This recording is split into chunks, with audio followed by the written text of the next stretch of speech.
Holy moly, it's Trixie the Golden Witch. Welcome to my Google Drive. I've got too many things that I am working on, too many unfinished projects, too many things I've randomly started, and I want to chronicle this moment in time where all these projects are at, because some of these eventually will be done and they might end up being in a completely different form from where they're at right now. Some of these may never come out. A lot of that's going to depend on how you all react as I go through and just kind of show you some of the random stuff. Now, I do have a lot of like little short snippets of stories that I mostly plan to incorporate into my magazine. So I'm not going to read y'all stuff that like I know where it's going to go.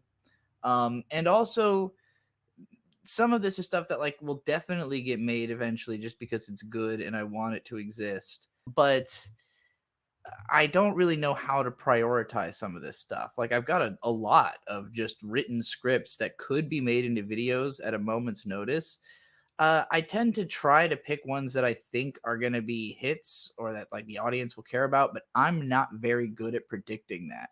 So I would rather sort of let you all know everything I've got going on, and you can kind of let me know what you think I should be working on. So I guess we'll start with my big pile of anime scripts because you all know I at the very start of the year wrote 24 anime scripts.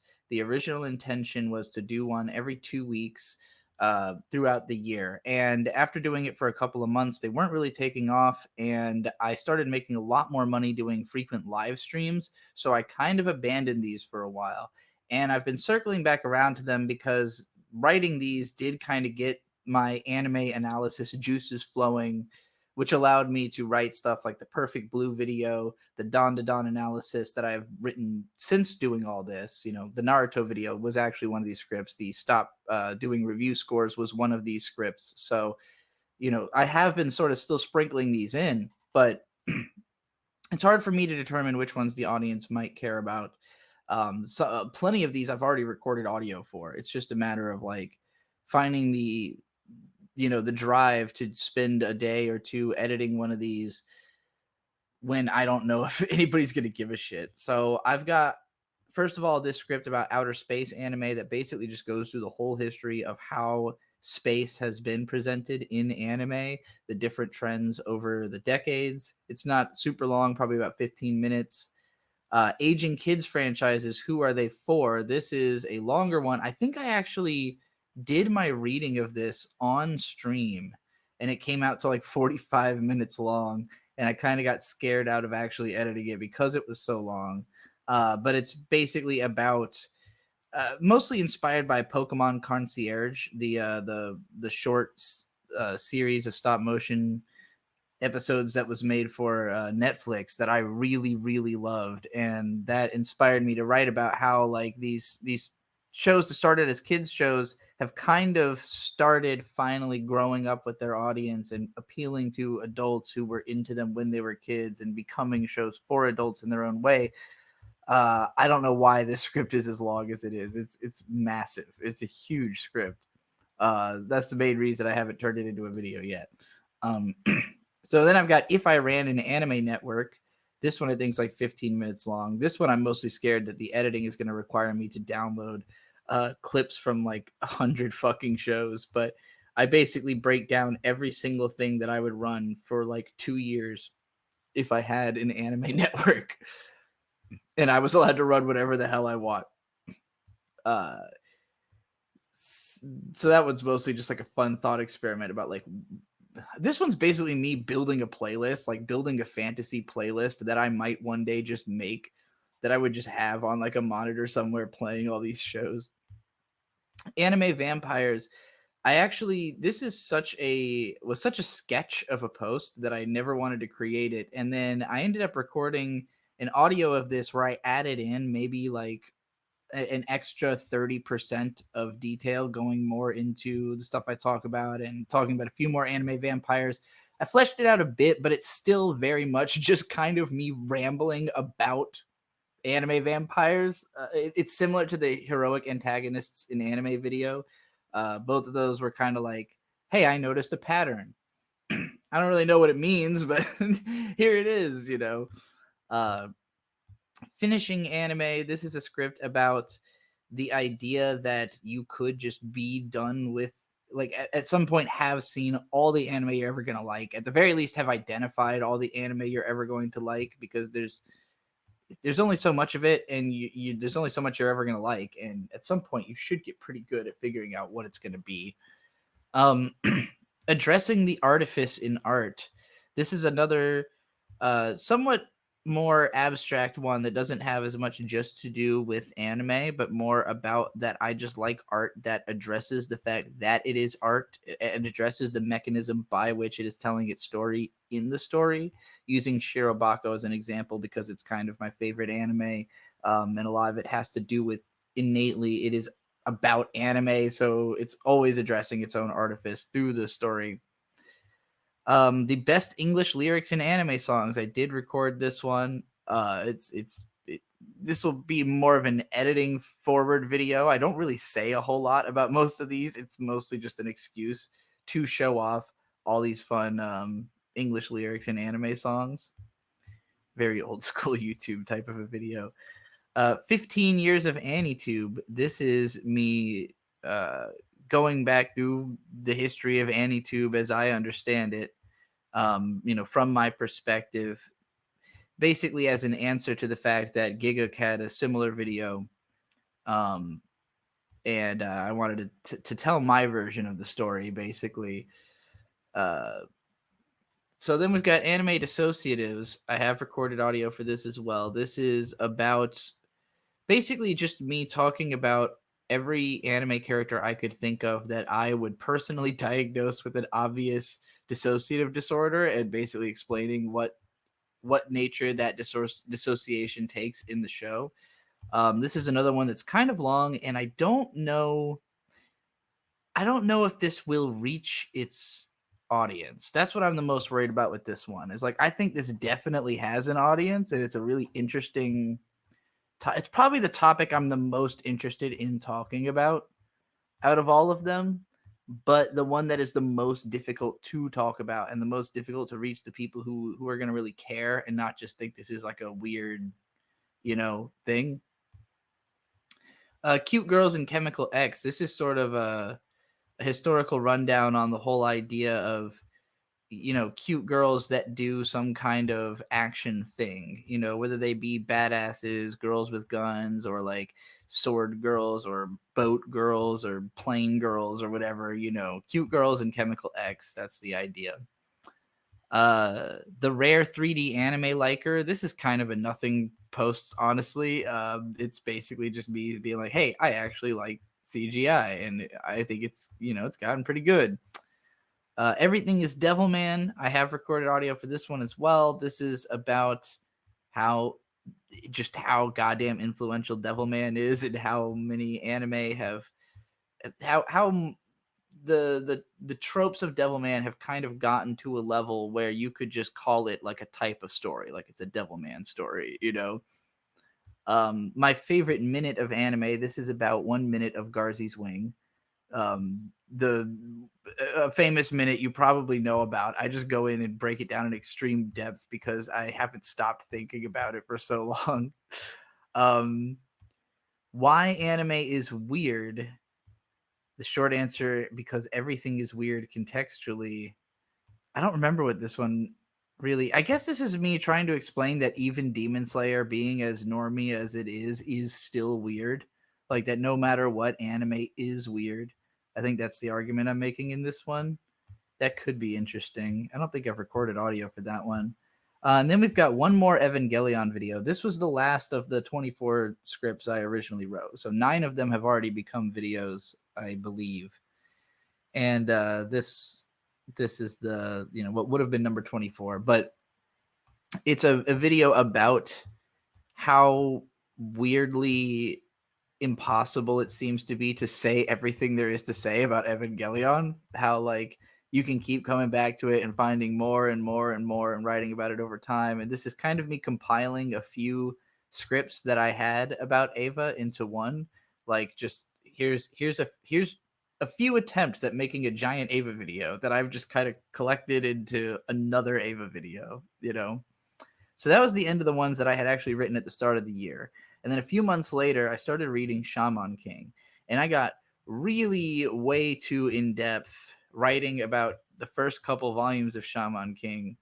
And then I started reading ahead of myself because I just wanted to, know the story. And as I started reading ahead, I realized that I wasn't sure if I really wanted to actually keep doing all of Shaman King at this depth. And I did not end up finishing reading the manga. I got to like the start of the actual you know, tournament, so to speak.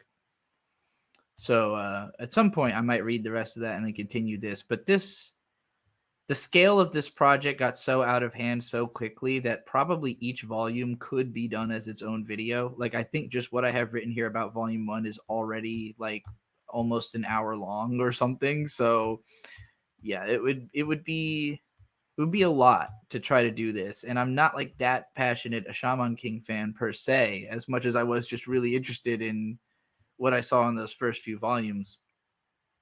And volume 3 is also really, really good, and I would have written about it, but I just kind of got ahead of myself.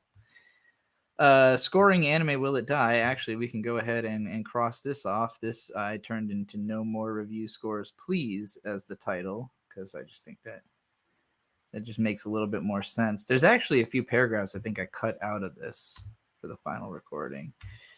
And then Dead Parents and Cannibals. This is about the idea that if you want to make a really popular series, you have to kill one of the parents or both of the parents at the start of the story, and there has to be cannibals, some kind of man-eating creatures. These two elements will almost guarantee that you have an extremely popular story. And I don't know why this post is so fucking long, like why it took me so many words to make that point exactly. It looks like I talk a lot about history in here. So yeah, this one was definitely like my brain just fountaining out. And again, it's another one where I'm scared to make it because it's so long, but it is a good idea. And then we've got Cowboy Bebop, great show, bad IP. I think I might have recorded audio for this, or I started to, and then I got interrupted or something. Where basically I'm talking about why Cowboy Bebop can't really be iterated on meaningfully. Like the original show was lightning in a bottle, and you really can't try to make even side content for it. It's all sucked. So that's what that's about. So that's just the anime scripts that I wrote way earlier this year. I wrote a script where I just recommended a bunch of anime YouTubers. So you can see them all on screen here. Each one's name is pretty much the start of a paragraph. But I kept finding more that I wanted to add and never ended up getting around to this. I've pretty much been building up this gigantic document. Let me open it. It should be in here. Eating Good in 2024. I've screen capped this document and posted each part of it to Twitter a few times. But yeah, basically I just went and listed every single YouTuber who had made at least one video I really loved this year and listed my favorite video that YouTuber has done by topic. I also included some stuff that's not on YouTube. I was starting to go and try to break down every single like Twitter account that made a post I liked this year, but that started to seem a little too much for me, so I stopped doing it. I have a section for charismatic trans girls that I only got started on. Film and animation, manga and comics, and video games. Obviously, topics I don't know nearly as much about as I do YouTube and music, where I have these massive lists of recommendations. But at some point, this will become some kind of huge recommendation video of everything good from this year.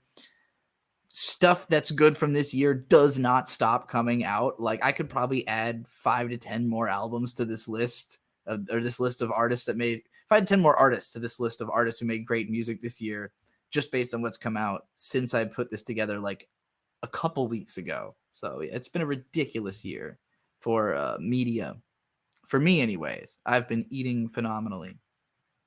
All right, so now let's move on to a few more recent projects. Now you're gonna see some documents in here that stuff like this is called Inescapism. It's got a different name, but it's a Substack article that I posted recently.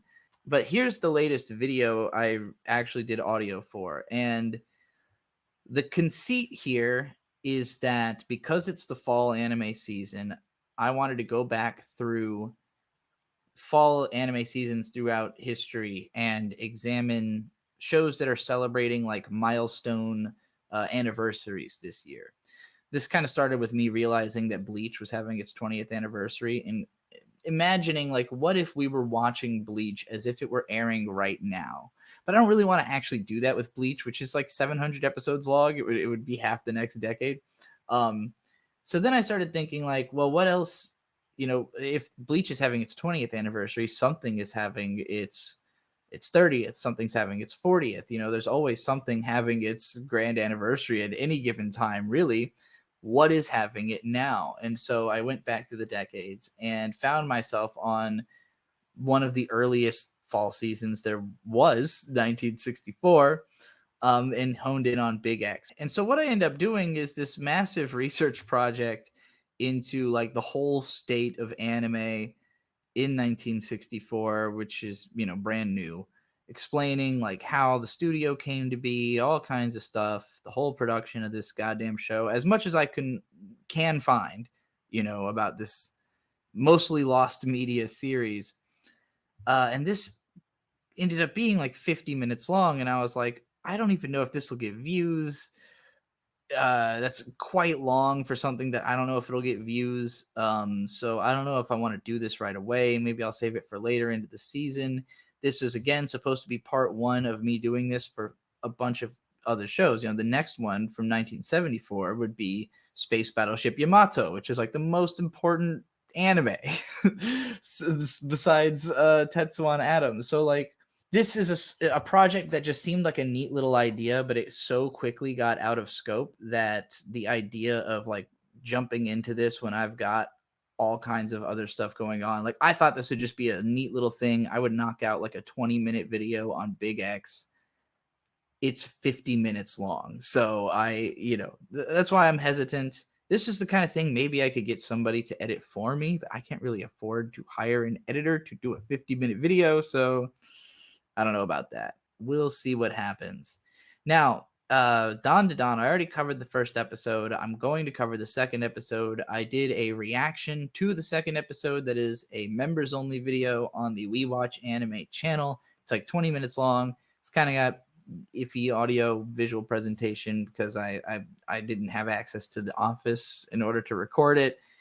But I was so overwhelmed by how much shit happens in episode 2 of Dawn to Dawn that it by no means spoils what I'm going to say in my analysis later. I don't even know what I'm going to say in my analysis later because I have to rewatch that episode before I even totally process it. But yeah, so the first Dawn to Dawn video is the most popular thing I've made in a while, actually. It's nearing 10,000 views in just a few days. So yeah, it's looking like the hit. It's looking like the closest thing to a hit I've had in quite some time. It is already the most popular video on the We Watch Anime channel.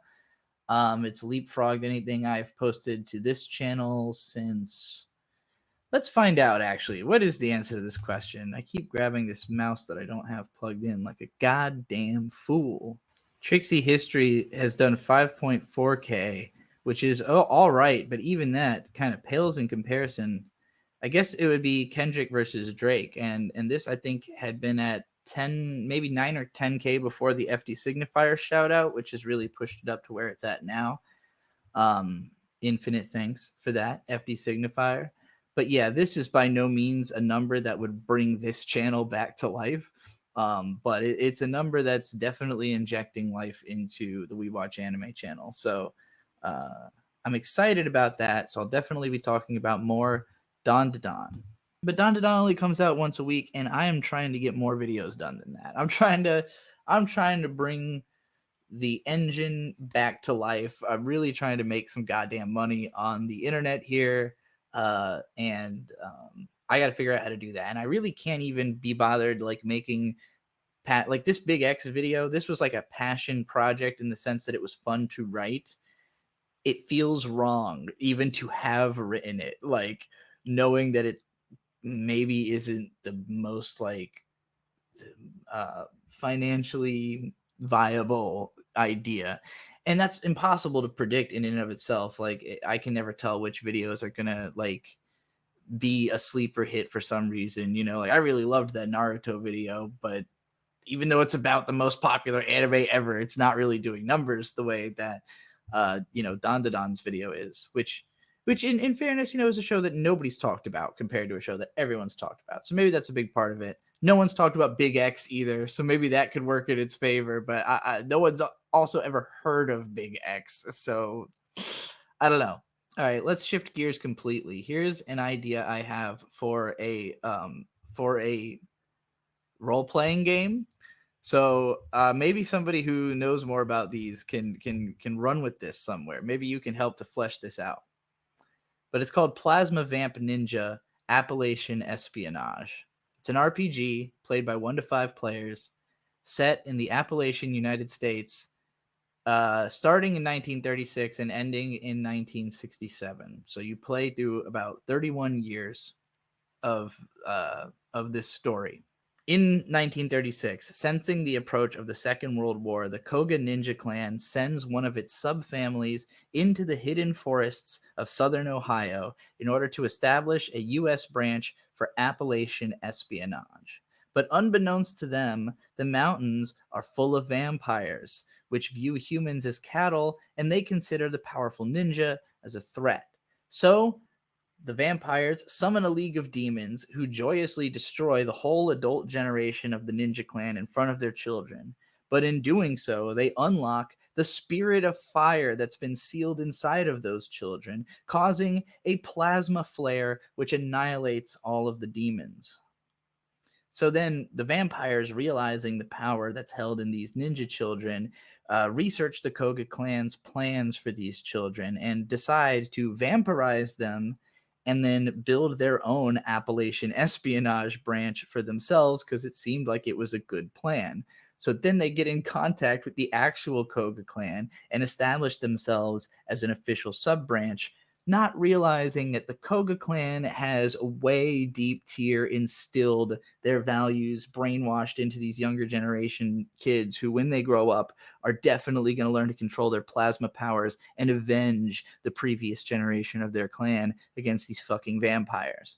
You are a 15-year-old vampire. Your parents were raped and murdered by laughing demons in front of you 5 years ago, activating something inside of you. Whatever it was, it knocked you out for a whole month, and you woke up with fangs and under the strict command of a vampire instructor.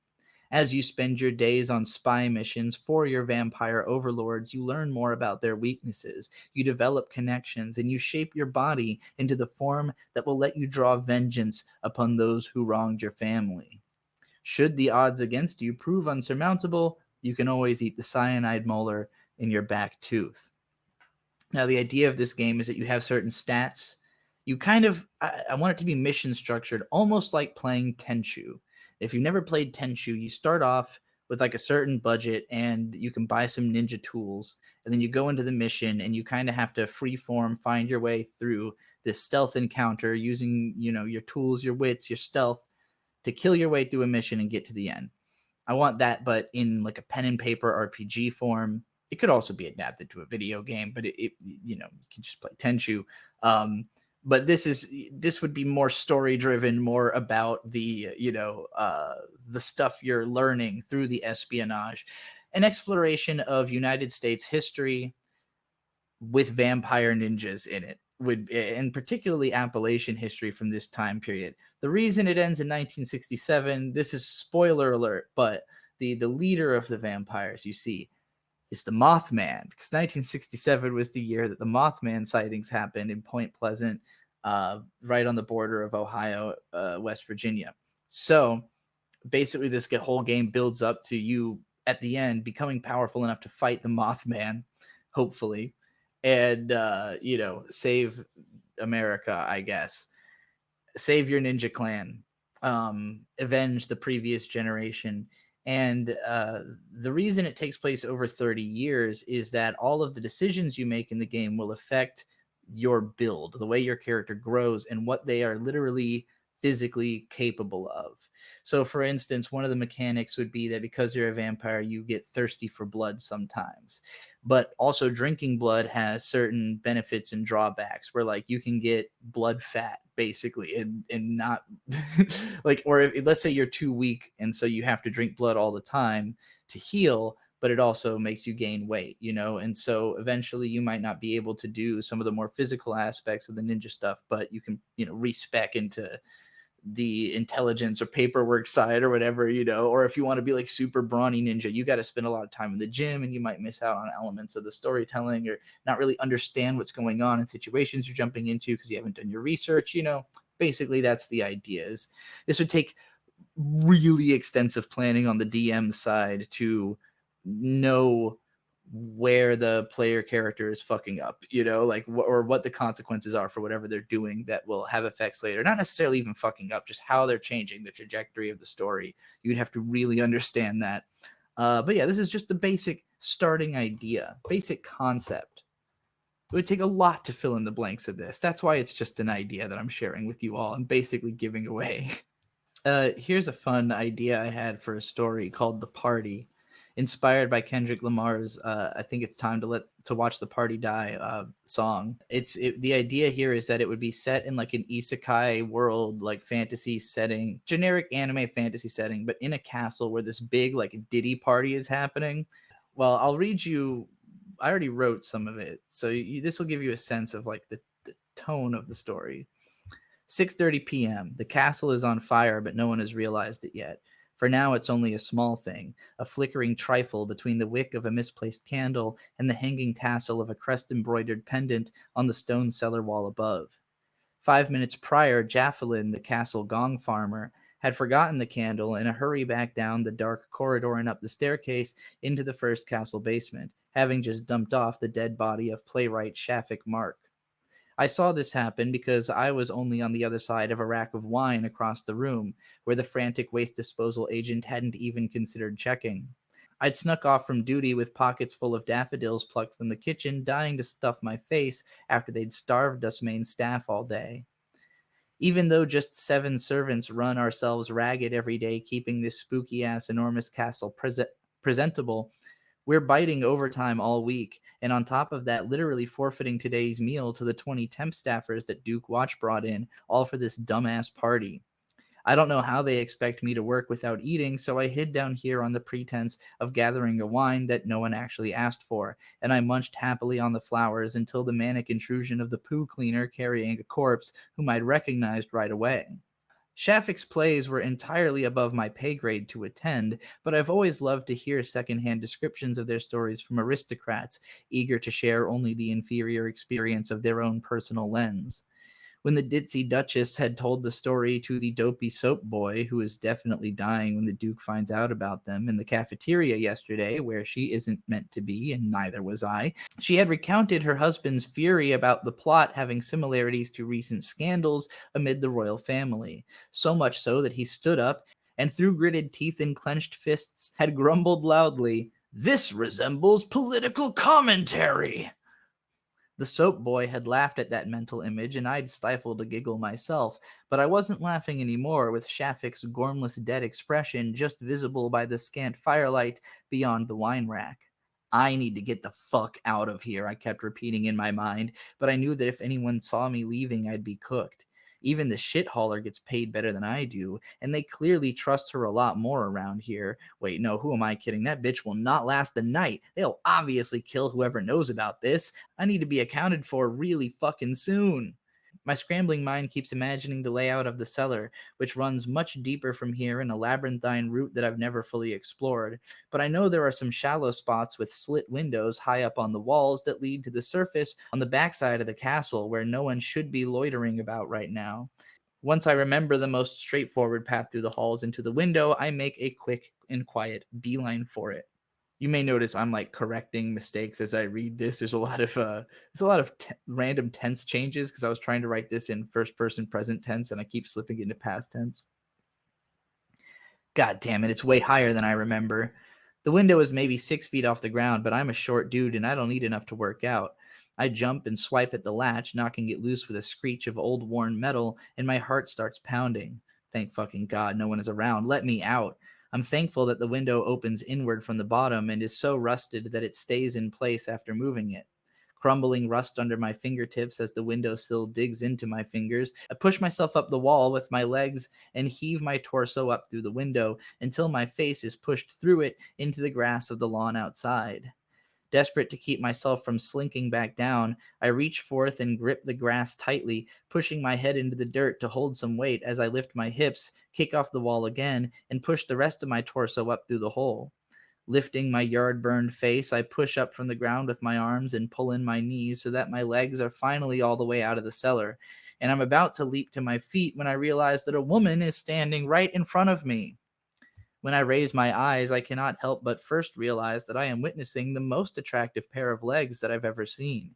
Maybe the adrenaline is speaking, but it's certainly spiking at this realization.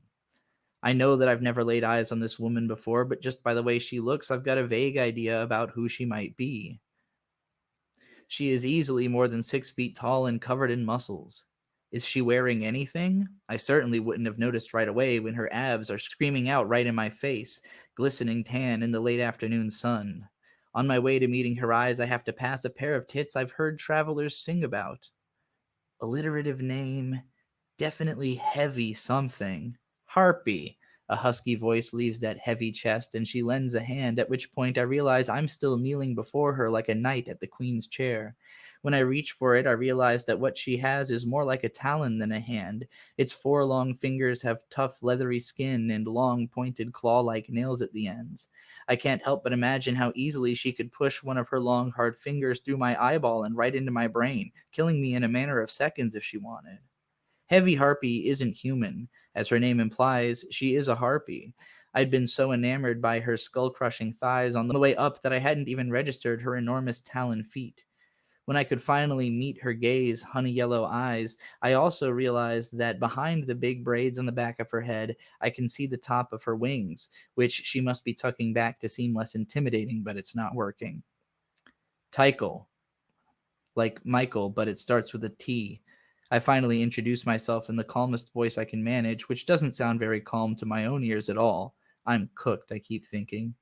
You're kind of cute now that I can see you, Heavy Harpy, the hero of Helmetica, said to me as she looked over my stressed and disheveled servant self, freshly crawled up from the castle cellar.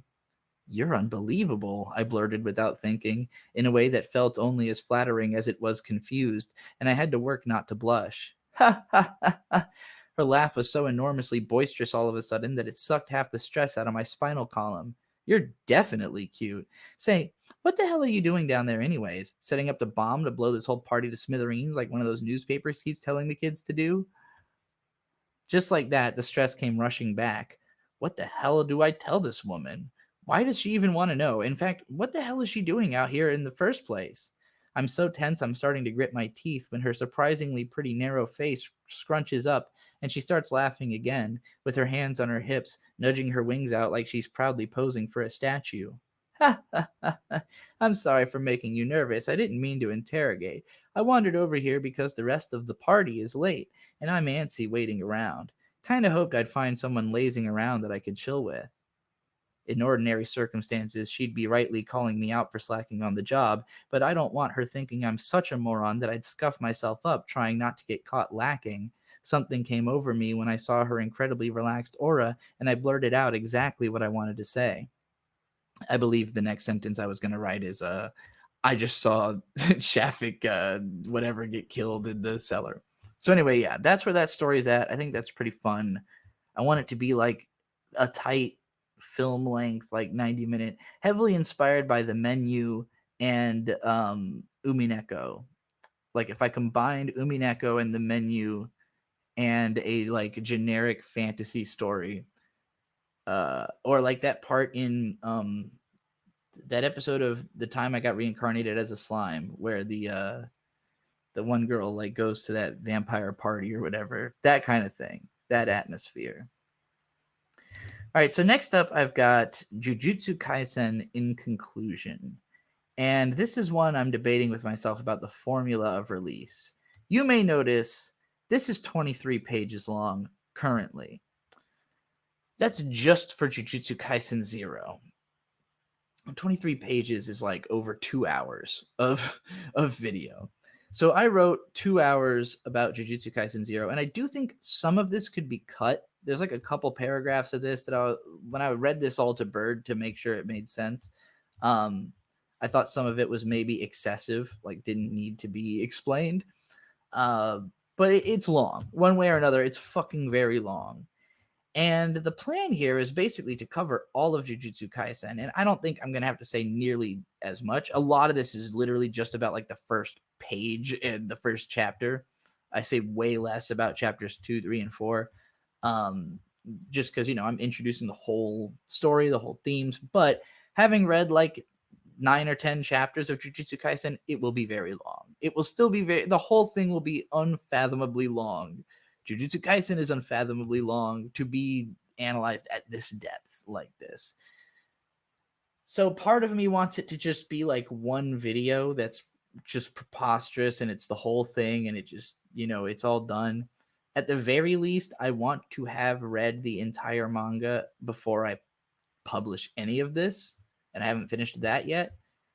I haven't decided if Bird told me, the part 0 should be its own video. And I was like, maybe so. And then he said, you should probably also break down the main manga into arcs. And I thought maybe so as well.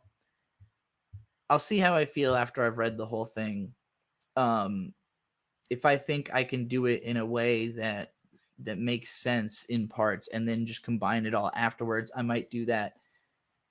I assume this would be like a 20-something hour long video when it's all said and done. So I'm afraid. I'm afraid of that one. But Jujutsu Kaisen is over, and I would not mind having the most totalizing, analysis of it that exists within not too long of it being over.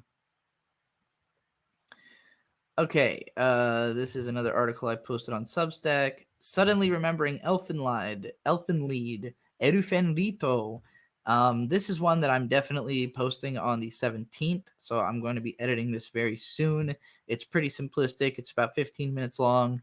It's just about suddenly remembering Elfenlied and what I got out of that show all those years ago, celebrating its 20th anniversary because it actually ended on October 17th, 2004. So this is sort of oh, hey, I happened to think about it on its 20th anniversary. Let's get that out there.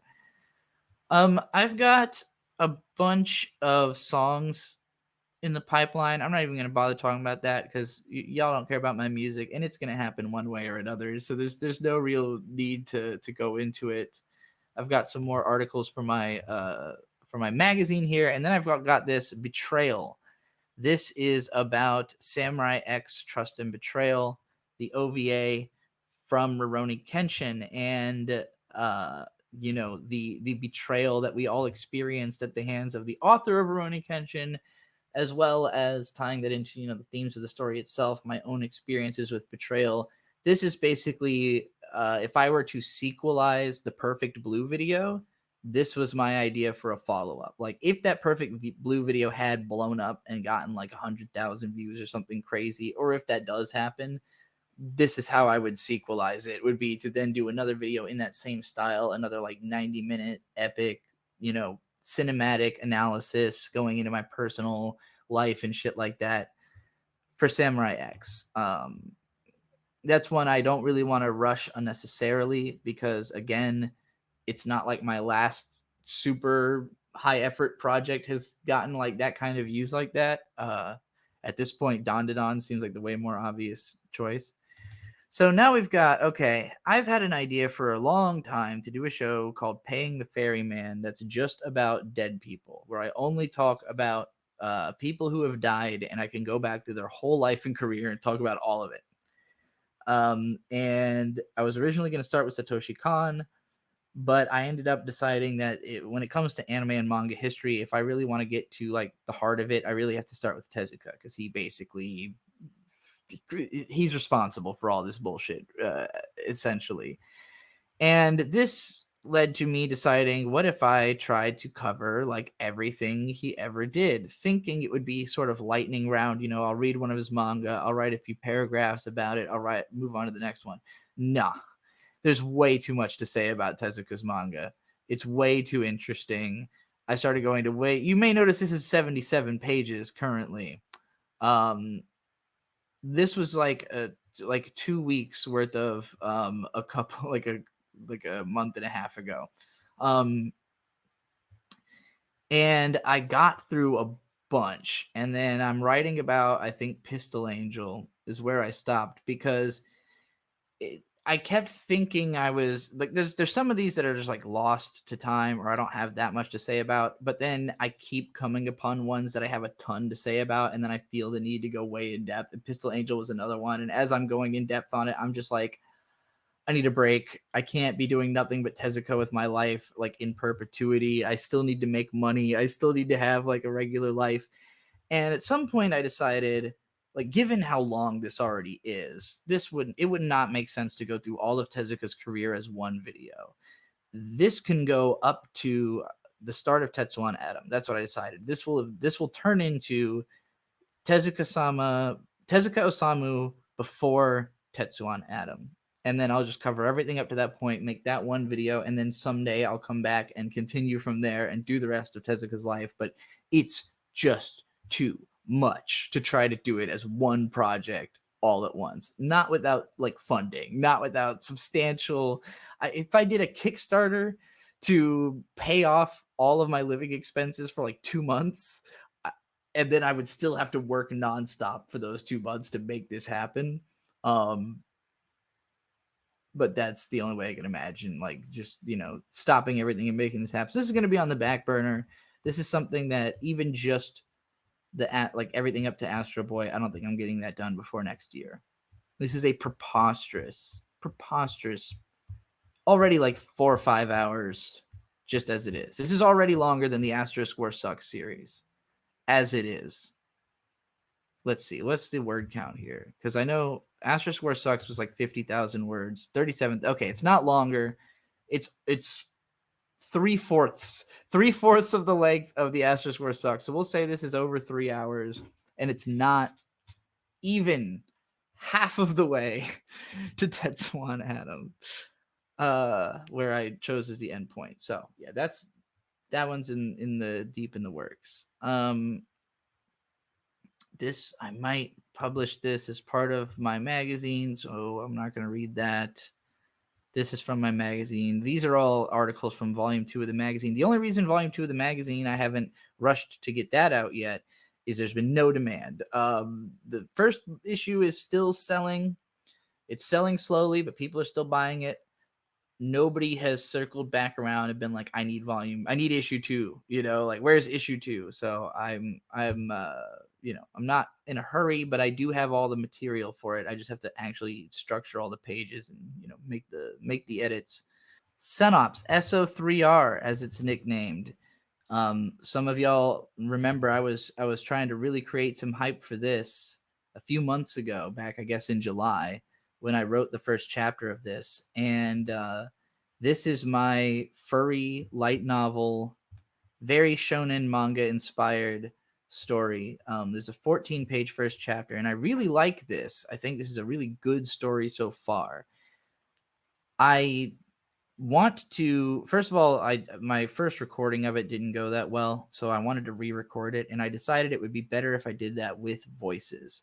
So I wanted to have Bird voice the main character, who's based on him anyways, and then my friend John to voice the guy who he ends up fighting in this first issue. John has been over a couple of times, and we almost got around to recording it, but we never found ourselves doing it. He's been getting his own recording set up at home, like, figured out, but he wants to record it here with me. And I'm not in a hurry to work on this, just simply because it's another thing that would be really work intensive, and I have no idea how I'll make money from this. No idea. So as cool as an idea as it is, even if people loved it, even if I started getting people like telling me they love the story, I don't know how to profit off of it really. So I'm I'm intrigued by this. I also want to create some art for it.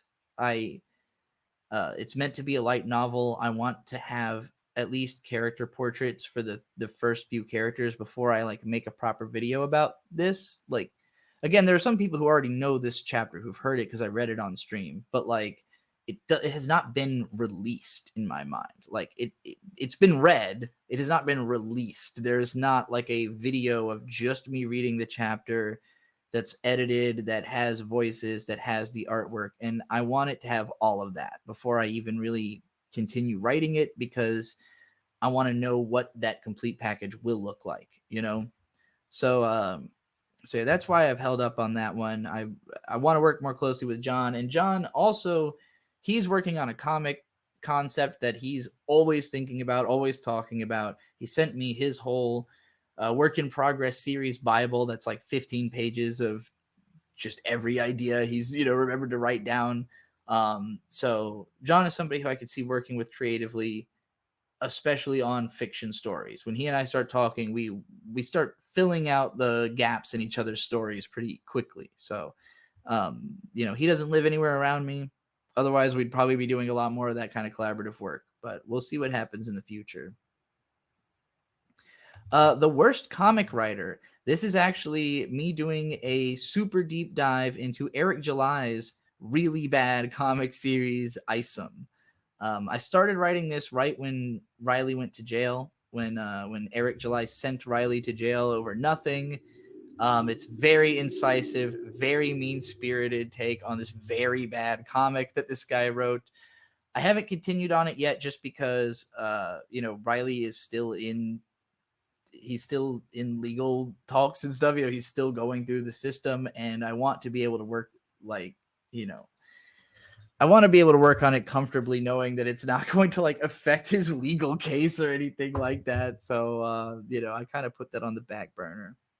This is just the title of a Fooly Cooly video, just because I know I could write a Fooly Cooly. I don't even know what I meant by a motherless boy's man. I think I just like realized that they never like show his mom in Fooly Cooly, and that got me thinking, but I never wrote anything about it.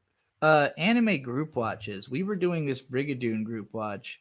Ora Luna got sort of busy for a while, and I also got really busy for a while, and I haven't been doing as much live streaming because I don't like coming out of something without like an easily revisitable product. And I do like that Ora Luna edited the first of the live streams that we did into like a complete, like a watch along video essentially.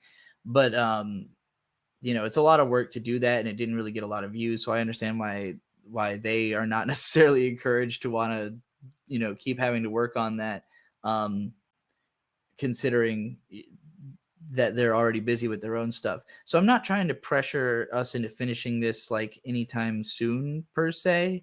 I might do more group watch type stuff. I've got Lapucia been offering me all kinds of money to watch the third season of Ruby, and I don't want to.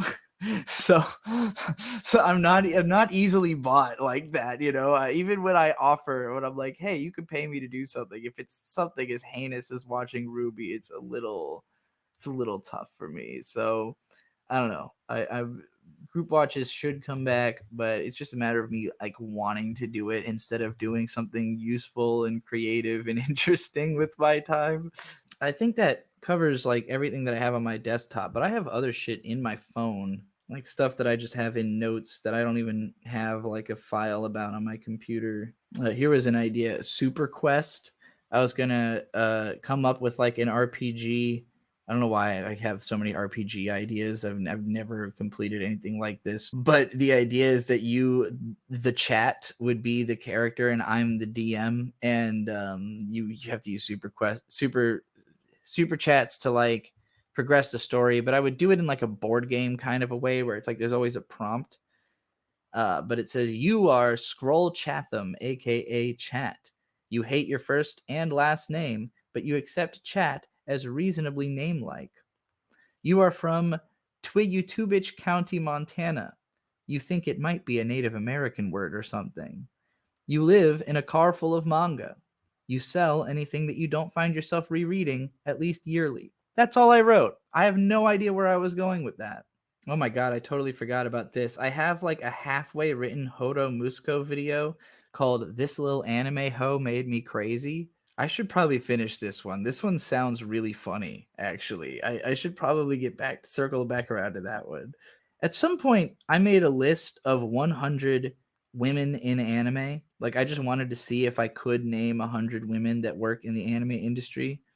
And obviously, there's plenty of voice actresses that helps with that. But I did put together that list, did not do anything with it. I've got this series idea called Trixie's Treacherous Reflection Pool, which is just like a podcast similar to, the old Digibros Decompression Chamber podcast. And I have an art piece that I want to request from Skeki Pen, who drew my avatar. She actually asked me to give her an art request, and I keep forgetting to write out what I want from this, but I'll remember to do that after this. But yeah, the Trixie's Treacherous Reflection Pool would basically be just like a podcast, with a particular visual I wanted to have. I recorded a first episode of it not long after my cousin killed himself about that subject. So that's the kind of treacherous reflections that would be in there. What else have I got? I made a storyboard for a comic called Prickly for Mint Salad to draw, and she is going to be starting on that before too very long, according to her schedule. So, I did the storyboard for issue 1 a few months ago, and I've just kind of been waiting for whenever Mint got to this part in her schedule. So now that it's coming up, expect more Prickly news coming in the near future. I've also got my first picnic adventure movie. I've got so much fucking picnic adventure footage. Like every time me and Bird go somewhere and do something fun, I record a whole bunch of fun footage of it. And then I end up with a bunch of footage. I very rarely remember to edit that stuff just because, again, it doesn't get a lot of views. It's mostly just for fun. There hasn't been like a surging demand. I think I showed a couple segments from the movie on a stream. It didn't really get much of a reaction because I've edited like the first 20 minutes, I think, or so. But yeah, I would like to finish that. Just another thing that I need the encouragement of someone giving a shit. Here's some weird shit I wrote recently. This is a story called Hunt Frankly. League Emu. League Emu was certainly afoot, and I was certainly about it. They were doing it all up and making a whole thing of it all over, really spreading and spraying it on the town. If it was amuck, they ran it. My hands were plunged into several unsuspecting cakes. I had them, and I never even planned to eat them, too. Fingerfuls of frosting I flung all over, frolicking about my office and madly wailing with joy and smothering walls in purple sugar shit. Nut and bunt cakes all around. I knew it was all League Emu. Non-parsable jargon gloppily dropped from my maw like interior blood gulps out of a throat after someone has been stabbed in the guts on TV. League Emu. Date. Dakara. League Emu. I speak Japanese nonsense. Mind flaying. They've pecked me all clean, those frillin' emu. I'm plun fuggin' pooftered. They made the words. I don't know what language it is. English? It is English? League, Emu, Freemu, Belimu, Gadimu, Yumimu, Bimu. That's as far as I got into that. So that's League Emu, I guess. Hunt Frankly. Okay, I think that pretty much covers anything that I've worked on this year besides music that isn't out yet. Or may not be completed. I also still have a few things from years past that I've considered. I wrote about Shantae like towards the end of 2022. So around 2 years ago, I wrote like 50 fucking pages about Shantae, trying to go through the whole history of it as an intellectual property, the history of the development, other games that the developers made. Basically, ended up being a whole history of Way Forward Games, the developer. And I got up to like talking about the second Shantae game, and then I kind of burned myself out on it. Um, I've never done anything with that script, but I still think it's viable. It's still got good content in it. I guess at some point I was writing like a historical piece about the original Metroid, and I wrote like 22 pages, but I don't even remember like really getting into describing the game that much. I think I got to like a few screens into the game and I'd already written 22 pages. And then I realized like I don't want to fucking do this. Everybody's already talked about Metroid. I don't Nobody's going to care. Sometimes I do get really really in my head. At one point I just started writing what I was calling endless Elden Ring analysis. This is not the same thing as the analytical journal diet, whatever it was called, the analytical journal that I was doing when I was first playing the game when it came out. This was me coming back to the game and doing a new analysis that I wrote 23 pages of and then did not continue. I don't know if I can see using this. I don't know. I don't even know what's in these pages. I literally don't remember what I wrote here. Okay, I think that's everything recent enough for me to acknowledge it. Kusomega is still in the works.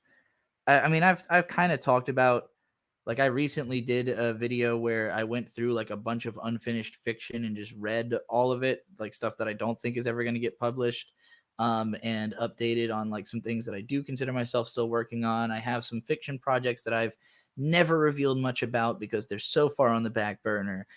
And Kusomega being the one that I think I've released the most of, so there's the most expectation of me continuing it.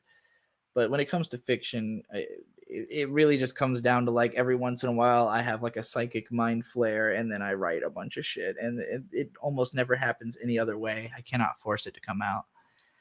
So all right, that's all of the stuff that I could be like in my mind viably like say, oh, I'm gonna sit down and finish that today. Like any of what I just told you in my mind has an equal likelihood of like I could sit down today and end up just finishing that video out of nowhere. I got to know which one you want the most. I have to know. Give me your top three. Give me give me an impassioned reason for why. I don't even just want you to say the name. Like, tell me why. Tell me why do you think this video? Not because you think it'll make me successful. Do not pick that as your reason. It cannot be because you think this is going to get a lot of views. You're wrong. You don't know what's going to get me a lot of views. I don't know what's going to get me a lot of views. Don't worry about that. Argue why you want the content. All right. Okay. Thank you. Bye.